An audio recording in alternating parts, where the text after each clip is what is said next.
100 দিনের কাজের টাকার দাবিতে বিজেপি বিধায়ককে ঘিরে বিক্ষোভ তৃণমূলের। সম্প্রতি এবং কেন্দ্রের কাছে রাজ্যের 100 দিনের কাজের বকেয়া পাওনার দাবিতে দিল্লি গিয়ে বিক্ষোভ দেখিয়েছে তৃণমূল। এবার তুফানগঞ্জের বিজেপি বিধায়ক মালতী রাভা রায়কে ঘিরে বিক্ষোভ দেখালেন তৃণমূল কর্মীরা। মঙ্গলবার তুফানগঞ্জ 2 নম্বর ব্লকের মহিষকুচি 1 নম্বর গ্রাম পঞ্চায়েতের মহিষকুচি বাজার এলাকায় বিক্ষোভ দেখায় তৃণমূল কংগ্রেসের কর্মীরা। ঘটনার জেরে উত্তেজনা ছড়িয়েছে এলাকায়। ঘটনাস্থলে পৌঁছায় বক্সিরহাট থানার পুলিশ এবং এই বিষয়ে কোচবিহার জেলা তৃণমূল যুব সহ সভাপতি মহেশ বর্মন বলেন, সাধারণ মানুষ বিক্ষোভ দেখিয়েছে, আমরা শুধু সাধারণ মানুষের পাশে থেকে তাদেরকে সমর্থন করেছি।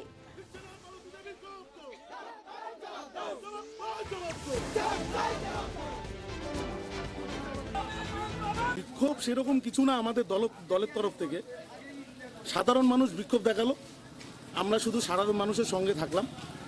সাধারণ মানুষের যেটা দাবি, 100 দিনের বকেয়া কাজের যে দাবি, মানুষ দীর্ঘদিন কাজ করেছে, 2 বছর থেকে টাকা পাচ্ছে না। বাংলা আবাস যোজনার ঘরের তালিকা তৈরি হয়েছে, কিন্তু কেন্দ্রীয় সরকার টাকা দিচ্ছে না। কিন্তু কেন্দ্রীয় সরকার বিজেপি মনোনীত এখানকার বিজেপি প্রার্থী 2021 সালে এই এলাকার থেকে লিড পেয়েছে, কিন্তু এই এলাকার মানুষের স্বার্থে কোনো রকম তার কোনো হেলদোল নেই। উপরন্তু আজকে যখন মানুষ এখানে বিক্ষোভ দেখালো, উনি বলছে যে মহিষকুচি অঞ্চলে নাকি ভুয়ো জব কার্ড হয়েছে। এই এলাকার মানুষ মানে সকলে মিলে কাজ করেছে, কোনো রকম কোনো দুর্নীতি হয়নি। তাহলে কোথায় দুর্নীতি হয়েছে সেটা আমাদের দরকার নেই, কিন্তু এই অঞ্চলের মানুষ কেন 100 দিনের কাজের থেকে বঞ্চিত থাকবে? মনরেগা আইনকে তারা রুল ব্যাক করছে, তারা যেভাবে শাসন জারি রাখছে, মাঝে মধ্যে পিকনিক খেতে আসে, কিন্তু মানুষের কোনো খোঁজ খবর নেয় না। সামনে লোকসভা আসতেছে, এরা আনাগোনা আবার পিকনিক করবে, এইরকম চলবে। কিন্তু এই এলাকার সাধারণ মানুষের দাবি আগামী দিনেও থাকবে, আজকেও হলো, আগামী দিনেও চলতে থাকবে।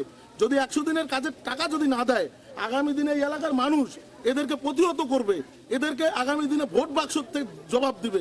আজকে ওনাদের পথ অবরোধ করে জানিয়ে দেওয়া হলো যে আমরা 100 দিনের কাজ করছি, তার পয়সা আমরা পাই নাই। কেন পাই নাই? উনি তার উত্তর দিয়ে গেলেন এটা ভুয়া জব কার্ড। তাহলে আমরা কি এতদিন থেকে ভুয়া? মানে উনি বললেন, হ্যাঁ, উনি বলে গেলেন ভুয়া। উনি কি এমএলএ ছিলেন? এমএলএও ছিলেন। কি দাবি আপনার?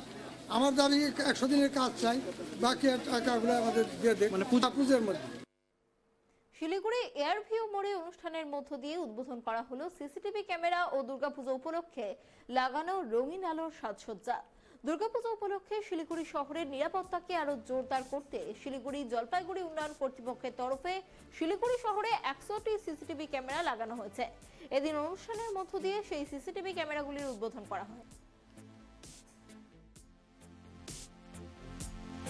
দেখুন, আমরা সিসিটিভি তো সব শিলিগুড়ি শহরে আমাদের প্রচুর সিসিটিভি আছে, প্রায় 100 সিসিটিভি আজকে নতুন করে আমরা ইনস্টল করছি। এটা আজ 17 তারিখ শুরু হচ্ছে, তৃতীয়ার দিন থেকে একদম ছট পুজো পর্যন্ত এই সিসিটিভিগুলো মানুষের নিরাপত্তার জন্য মাননীয় মুখ্যমন্ত্রীর নির্দেশে আমরা ইনস্টল করছি। মনিটর করবে শিলিগুড়ি পুলিশ কমিশনারেট থেকে। কতগুলো লাগানো হয়েছে? আজকে আমরা লাগাচ্ছি 55টা বুলেট ক্যামেরা, 66টা আজকে লাগানো হচ্ছে, মোট 100 লাগানো হবে। শিলিগুড়ি শহরে 66, শিলিগুড়ি বৃহত্তর শিলিগুড়ি মানে শিলিগুড়ি শহরের বাইরে বাদবাকি 34টি লাগানো। কত টাকা খরচ হলো? 17 লক্ষ টাকা আজকে যেটা আমরা ইনগ্রেশন করেছি, আরও কিছু টাকা খরচ হবে। এই প্রায় 20-23 লক্ষ টাকার মতন আমাদের সিসিটিভিতে খরচ হচ্ছে। এছাড়াও আমরা ছটঘাটগুলোর জন্য 70 লক্ষ টাকা বাজেট ধরেছি, যেটা প্রতি বছর আমরা করি, এবারও করছি। বিসর্জনের ঘাটগুলোকেও আমরা যেগুলো দরকার প্রশাসন যেখানে যেখানে বলছেন আমরা করছি। তাছাড়াও আমি আপনাদের বলি যে শিলিগুড়ি এই উৎসবের মরশুমেই শিলিগুড়ি শহরে আমরা 3 কোটি টাকার ওয়ার্ক অর্ডার দিয়েছি শিলিগুড়ির পৌর এলাকায় রাস্তাঘাট পুনর্নির্মাণের জন্য।